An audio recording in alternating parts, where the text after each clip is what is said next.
Hello student, welcome back to my YouTube channel पिट्री biology classes.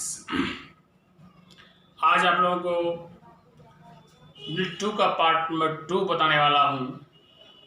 Part 1 में हमने genetics के बारे में पढ़ा, जेनेटिक्स के फादर कौन हैं उसको देखा, कुछ परिभाषित शब्द देखा। आज उस टॉपिक को हम आगे लेकर चलते हैं। आज मेंडल ने जिस पे प्रयोग करके वह फादर ऑफ जेनेटिक्स बने वह है क्या, किस पौधे पे बना, किस पौधे पे प्रयोग करके उन्होंने किया, उसकी चर्चा हम करेंगे। सफलता के क्या राज थे, कैसे सफल हो गए और सफल होने के लिए किन पौधों को चुना।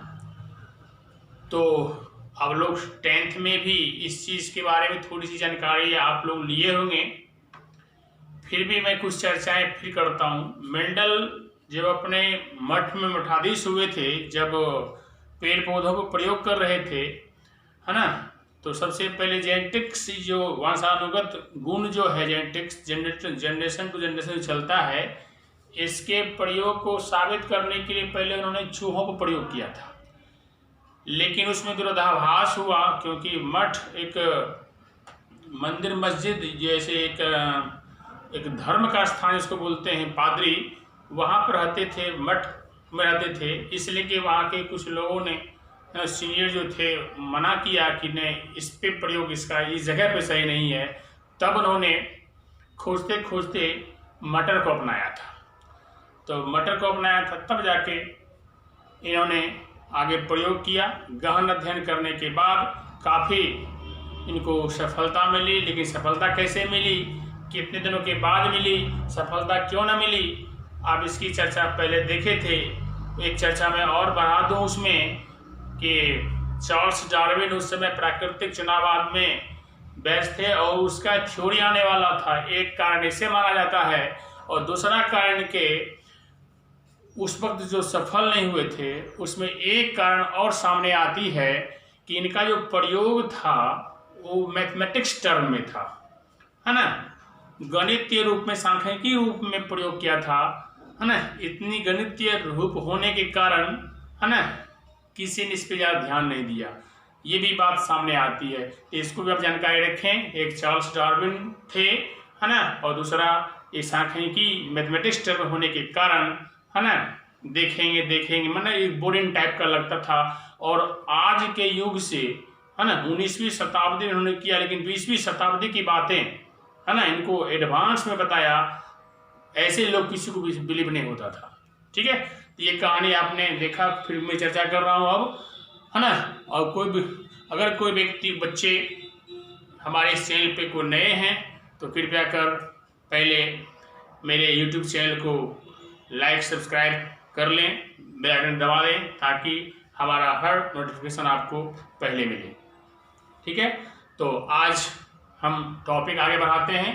टॉपिक बढ़ाने से पहले बच्चों के डिमांड पे, है ना, फिर एक थॉट्स, बहुत ही अच्छी थॉट्स लिखी हुई है, मैं इसकी चर्चा कर देता हूँ, उसके बाद आगे टॉपिक की ओर बढ़ेंगे। तो देखिए स्टूडेंट्स, एक बहुत अच्छी बातें लिखी हुई है कि अगर शहद जैसा मीठा परिणाम चाहिए लाइफ में आपको, किसी व्यक्ति को, आपको, किसी पर्सन को, हमें हो, कोई भी किसी व्यक्ति को, अगर शहद, जिसको मध हनी बोलते हैं, कि शहद जैसा मीठा परिणाम चाहिए तो मधुमक्खियों की तरह एक रहना चाहिए या रहना सीखो, जैसे भी इसको आप लीजिए, क्योंकि शहद तो मधुमक्खियाँ ही तैयार करती हैं। और एक साथ कितने एक झुंड में, है ना, जहाँ जहाँ रानी जलती है वहाँ सिपाही दौड़ती है, किस तरह से ऑर्डर उसको फॉलो करती है, अलग अलग नहीं चलती है। आप लोग जानते होंगे मधुमक्खियों को, है ना, और उसे ग्रुप जानते होंगे, एकता में क्या बल है ना, यूनिटी स्ट्रेंथ, कितनी पावर उसकी है, आप भली बात ही जानते हैं। ठीक उसी प्रकार देखिए क्या कह रहा है, अगर शहद जैसा मीठा परिणाम चाहिए तो मधुमक्खियों की तरह एक रहना चाहिए, हाँ, चाहे वह दोस्ती हो, दोस्ती के क्षेत्र में हो, परिवार के क्षेत्र में हो, या अपने मुल्क, देश, राष्ट्र की बात हो। अगर सब हम एक नहीं रहेंगे तो फिर हमारा विकास, हमारे समाज का विकास, हमारे देश का विकास नहीं हो पाएगा। ठीक है, तो उम्मीद करता हूँ आप लोग समझ गए होंगे। अब मैं टॉपिक की ओर बढ़ता हूँ आगे। तो आज का टॉपिक है मेंडल के सफलता के कारण, रीजन फॉर मेंडल्स सक्सेस। मैंने कुछ ऐसा पहले भी किया था अभी शुरुआती दौर में कि मेंडल सफल क्यों हुए, अपने प्रयोग में सफल क्यों हुए।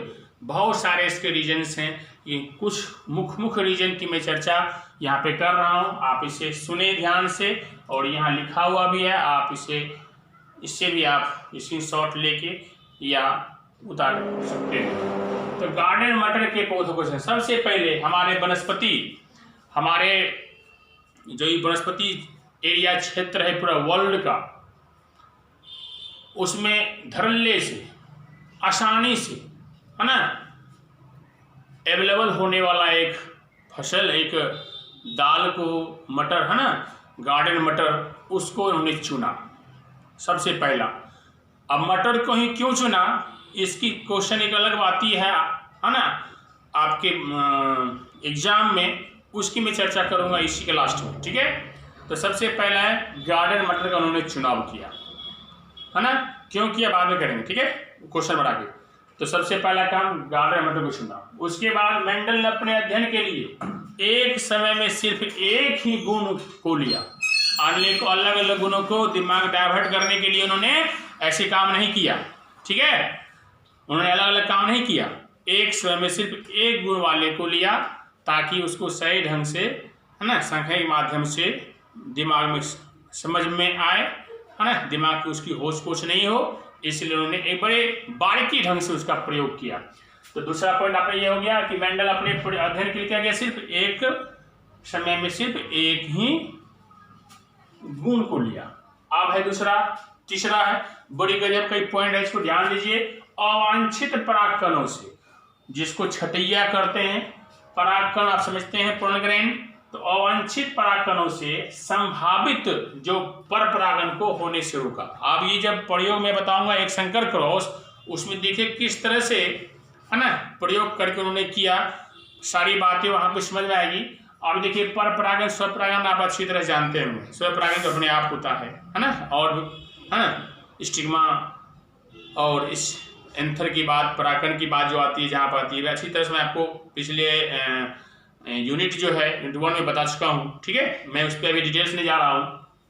तो स्वपरागन पर परागन की बात यहाँ पे है। तो जो उसमें स्वपरागन हो रहा था, पर परागन उसमें नहीं हो जाए, है ना, अपने आप पर परागन तो किसी माध्यम से होता है, तो उसमें के माध्यम से फिर कोई इंटरफेयर जाके इसके प्रयोग को नहीं कर दे, जो चाहते हैं वही हो, इसके लिए उन्होंने क्या किया, पर परागन को किसी भी तरह हो, अगर संभावना बनती थी उसकी, तो उसको उन्होंने ढक के रोक दिया। ठीक है, तो ये हुई आपकी तीसरी पॉइंट। अब आता है मेंडल ने सांख्यिकी, इसको कहते हैं गणित के नियमों का पालन किया, इसकी चर्चा में कर चुका हूं, है ना। ये तीसरा, सफल क्यों हुए थे, क्या है सफलता का राज इनका, इस चर्चाएं इसमें है, ये 2 नंबर के सवाल में पूछा जाता है। उसके बाद आगे नेक्स्ट है, मेंडल के जन्म वर्ष में 1822 में जन्म हुआ था, है ना। आप लोग शुरुआती दौर में इसके पहले वाले वीडियो में पार्ट 1 में बता चुका हूँ, 1822 में इनका जन्म हुआ था। जिस वर्ष इनका जन्म हुआ था, तो उसी वर्ष एक गॉस नाम के वैज्ञानिक थे, उन्होंने भी ये, है ना, जेनेटिक्स के बारे में, है ना, अध्ययन करना शुरुआत किया था। सफल नहीं हो पाए थे, अलग बात है ना, लेकिन जब शुरुआती किए थे और इनका जन्म हुआ और उसी समय इसका प्रयोग हुआ और सफल रहा, इनको एक प्रेरणा मिली, है ना, कि भाई जिस वक्त मेरा सफल हुआ, जिस दिन मेरा जन्म हुआ, जिस वर्ष मेरा जन्म हुआ, उसी साल उसी वर्ष जो है एक साइंटिस्ट ने प्रयोग करना चाहा, जिस प्रयोग को नहीं कर सके वही प्रयोग हम करेंगे। तो एक ऐसी प्रेरणा उन्हें मिली, है ना, और जिसके कारण थोड़ी सी, है ना, उसको एनर्जी मिली, जिसके कारण से प्रयोग करने में उसे सहायता मिली।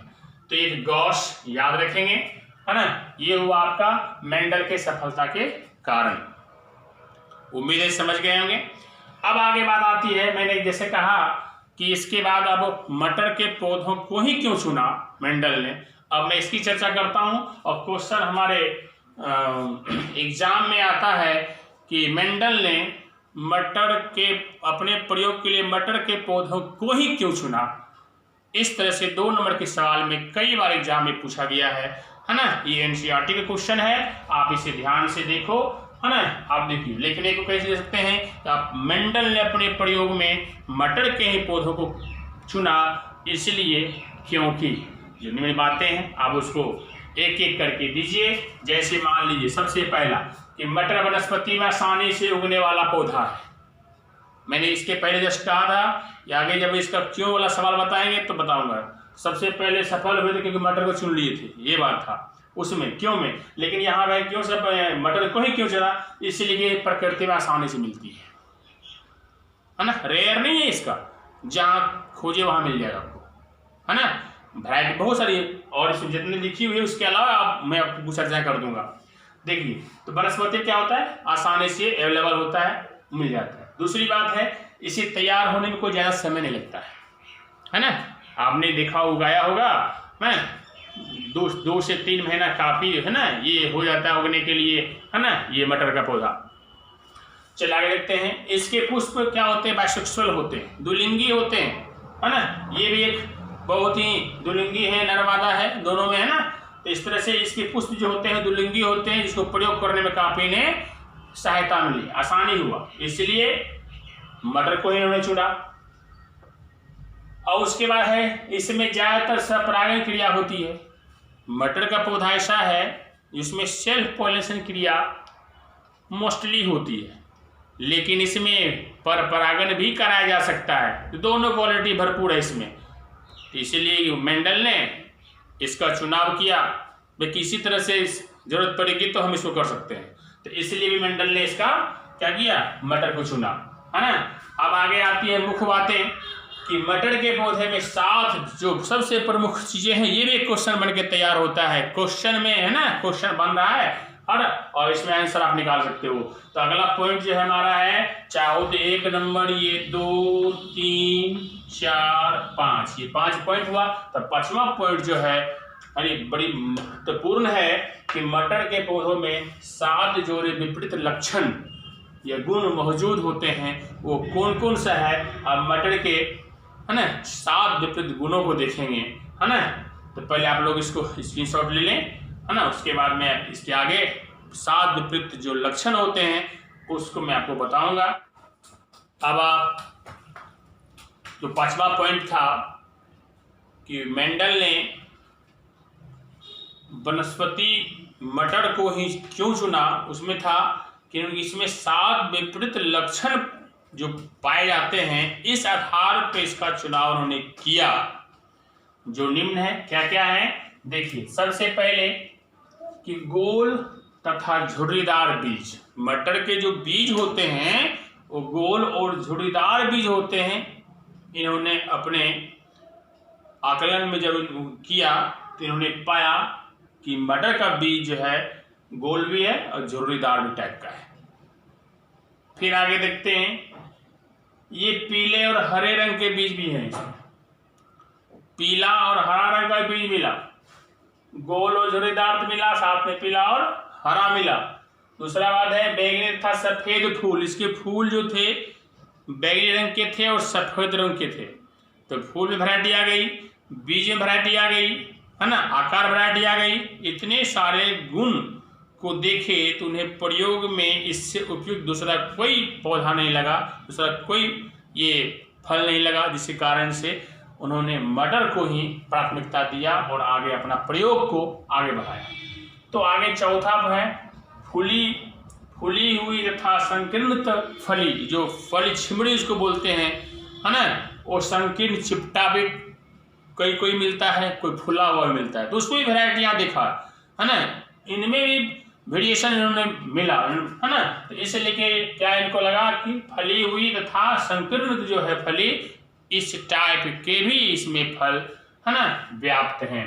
चलिए आगे नेक्स्ट 5वां जो था हरी तथा पीली फली, जो फली ये छिमड़ी इसको बोलते हैं, ये क्या था, हरा भी था और पीला प्रकार का भी था, है ना। सब में वैरायटी आ रहा है।